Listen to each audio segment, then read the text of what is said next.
Hello my dear students. So in this video I will be discussing some important points that we need to know before we start the exercise 3.1. Okay. So the first term is diagonal. What is a diagonal? A diagonal is a line segment joining any two non-consecutive vertices of a polygon. Now what does this mean? Suppose you are having a polygon. Okay. So it is having four sides. So a polygon having four sides is called a quadrilateral. So from the figure it is clear that it is a quadrilateral. So I am taking a quadrilateral where A, B, C and D are the vertices of this quadrilateral. Similarly, if you are having a pentagon, then we will be having 5 vertices and it will go on. Okay. Now for the vertex A, B and D are the consecutive vertices. So which vertex is left? Only C. So I am joining two non-consecutive vertices. So this line segment is called a diagonal. Okay. Now another point, vertex I have considered B. For this vertex B, what are the consecutive vertices? A and C. So which vertex is left? D. So if I join BD, then we can get another diagonal. Okay. Similarly, if you consider C, B and D are the consecutive vertices. So A is left. So CA, it's already drawn. It means that from C we are not going to get any other diagonal. Now if you consider D, for D, C and A are the consecutive. So I am drawing BD. So from this figure it is clear that AC and BD are the only two diagonals possible in this particular polygon. Okay. Now, so from this it is clear that what is a diagonal. Now I would like to discuss one more point here. Okay. Suppose I am having a quadrilateral. This is also a quadrilateral, isn't it? It is also having 4 points, 4 vertices. Now what about this type of polygons, means how we can draw the diagonals. See here, for F, G and E are the consecutive vertices. So the non-consecutive vertex is H. For F, H is the non-consecutive. So if we join FH, we are going to get one diagonal. For G, F and H are the two consecutive vertices. So non-consecutive vertex is E. So if I join EG, I am going to get another diagonal. Similarly, if you consider E, for E, H and F are the consecutive vertices. So which one is left? G, already drawn. For F, again see, for H, okay, we have considered F, G, E. Now let us consider H. For H, E and G are the consecutive vertices. So F is the non-consecutive vertex. So HF. Okay. So from these two figures, it is clear that it is not every time necessary that diagonals will be lying totally in the interior of the polygon. There may be cases where the diagonals may lie outside the polygon also. So this type of polygon whose diagonal means any of the diagonals has some of its part lying in the exterior has some specific name. Okay. So this type of polygons are called concave polygons. Okay.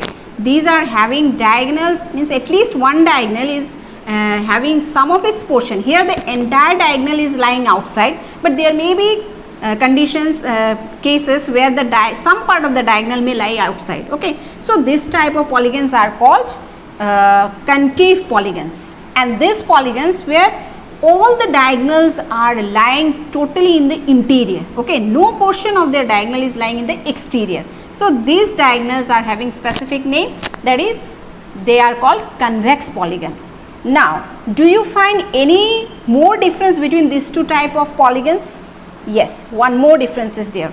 See, we have considered in case of diagonals. Now if we consider the cases of the angles, okay, see, if you consider the angles of this convex polygon, what you will find?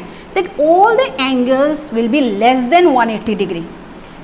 Less than 180 degree. Okay. But in this case, see the angles, this angle, this angle, this angle, and this is the angle. Okay. See, many of the students commit mistake, they consider this to be the angle. No, this is the exterior angle, beta. This has to be the angle of this quadrilateral, one of the angles, this angle. Okay, so from here it is clear that this angle, angle H, is definitely greater than 180 degree. So what are the angles known, means you know the specific name for those angles which are greater than 180 degree? Yes, these are called reflex angle. Okay, so what we can say that in case of convex polygon, none of the angles is a reflex angle, but in case of concave polygon, at least one angle will be a reflex angle. So we can say that in a convex polygon, these polygons have no portions of their diagonals in their exteriors, and these concave polygons, these polygons have at least one diagonal whose some portion will be lying in the exterior of the polygon, isn't it? And in this case again convex, none of the angles is a reflex angle, and in case of concave polygon, at least one angle will be a reflex angle. Okay, at least one angle will be a reflex angle, and in this case none of the angles will be a reflex angle, means none of the angles will be greater than 180 degree. Now coming to the regular polygon and irregular polygon. Okay, what do you mean by regular and irregular polygon? Before understanding these two terms, we have to know about these two terms, equilateral and equiangular. Now what is equilateral? Equiangular. Okay, equiangular. So equilateral means what? Equilateral means of equal length. Okay, suppose I am drawing a quadrilateral. Okay, suppose the length of all the four sides are equal, then what will I say? That this quadrilateral is equilateral. Okay, similarly when all the angles are equal, I will say that the quadrilateral is equiangular. Now you have to know about these symbols also, because this will be required throughout. Okay, see, when we denote something like that, see, all A, B, C, D is our quadrilateral. In this we are having four sides. Okay, so A, B, B, C, C, D, D, A. So this is the symbol that I am giving, just drawing one line here. Okay, I am just intersecting it by one single line, and for all those I have done the same thing. It signifies that the length of these four sides are equal. Suppose I draw something like this. Okay, if I draw like this, okay, it means that this side and this side are equal, and this side and this side are equal. All the four sides are not equal. Okay, similarly for angles, suppose I am writing like this, giving the symbol, it signifies that these two angles are equal. And if suppose I am giving like this 2, it means that these two angles are equal. So these are some of the symbols that you have to keep in your mind. Okay, now what about what has equilateral and equiangular to do with regular polygon? Okay, so a polygon which is equilateral, whose all sides are of equal length, and equiangular, all the angles are equal, is said to be a regular polygon. Means a quadrilateral, see, in this case it is a quadrilateral, it may be pentagon, it may be a heptagon. Okay, in up to quadrilateral we can say that these are having some specific names. Suppose I am drawing this one, this is a triangle, all the sides are equal, all the angles are equal, so this has some specific name. This is called equilateral triangle, isn't it? In case of quadrilateral, suppose I am drawing this figure, all the sides are equal and all the angles are equal. So you just consider different types of quadrilateral. We are having different types of quadrilateral, isn't it? Out of those, we have to think about one particular quadrilateral in which all the sides are equal and all the angles are equal. So this is the case only for square. So a square is a regular quadrilateral. Okay, square. And in case of triangles, it is called equilateral triangle. An equilateral triangle is a regular polygon having three sides, and square is a regular quadrilateral having regular quadrilateral, or we can say a polygon having four sides, isn't it? So why we cannot consider the case of rectangle? You may think that ma'am, in case of rectangle also we are having all the angles to be 90 degree of measure 90 degree. Why it is not a regular quadrilateral or regular polygon? Okay, why? Because see, in rectangle we are having each pair of opposite sides to be equal.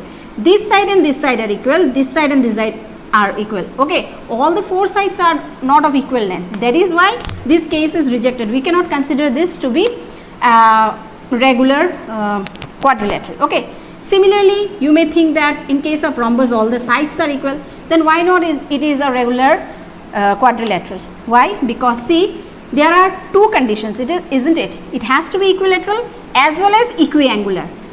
You cannot go for only one condition. It has to be satisfied. It has to satisfy both the two cases. Okay, equiangular as well as equilateral. In this case, equilateral. Okay, what about angle? This angle and this angle are equal, but this angle and this angle, see, these two are equal, these two are equal, but all the four are not equal.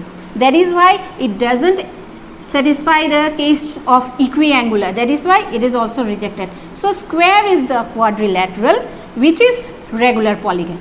So have you understood? Regular polygon means a polygon which is both equilateral and equiangular. Oh, it will be equiangular. Okay, this spelling was wrong here. E-Q-U-I, equiangular. So now what is irregular polygon? Irregular polygon means that polygon which is not regular. Means in irregular polygon there may, if some polygon is equilateral but not equiangular, but that will be irregular polygon. Again, if some polygon is equiangular but not equilateral, then also it is an irregular polygon. So students, what is a regular polygon? A polygon which is both equilateral and equiangular. Okay, some examples are equilateral triangle and square. An irregular polygon means a polygon whose sides are of different length or angles of different measure. Now we are going to discuss angle sum property. Now angle sum property, this particular term is quite familiar to you because all of you have learnt in your earlier classes about the angle sum property of a triangle. Now what that states? It states that the sum of all the three angles of a triangle is 180 degree, isn't it? Now what about the quadrilaterals? In quadrilaterals we are having four angles. Does the angle sum property hold here also? And if it holds, then what will be the sum of all the four angles? Okay, now let us draw the diagonal. Suppose ABCD is a quadrilateral. Now when I draw the diagonal AC, then definitely we are getting two triangles. One is triangle ABC, one is triangle ADC, isn't it? So if I consider that this is angle 1, this is 2, this is 3, this is 4, this is 5, and suppose this is 6. Now in triangle ABC, can we write that angle 1 plus 2 plus 3 equal to 180 degree? Why? It is just because of the angle sum property of triangle. Now again in triangle ADC, we can write that angle 6 plus angle 5 plus angle 4 is equal to 180 degree. Now when I add this 2, what will I get? 1 plus 2 plus 3 plus 6 plus 5 plus 4 all gives us all the 6 angles gives the total 4 angles of this quadrilateral, isn't it? So what is the total measure? 1 plus 6, 1 plus 6 plus 2 plus 3 plus 4 plus 5 equal to 360 degree, 180, 180, 360. Now instead of 1 and 6, can I write angle A, the total angle A? Then angle 2 can be written as angle B. Angle 3 and 4 can be written together as angle C, and this is angle D. So what we are getting? That the sum of all these 4 angles is coming to be equal to 360 degree, and this is what is called angle sum property of quadrilateral. So what does it state? Angle sum property of quadrilateral can be stated in this manner, that the sum of all the 4 angles of a quadrilateral is 360 degree. As it was in case of triangle that the sum of all the 3 angles is 180 degree, in case of quadrilateral we can say that the sum of all the 4 angles of a quadrilateral is 360 degree.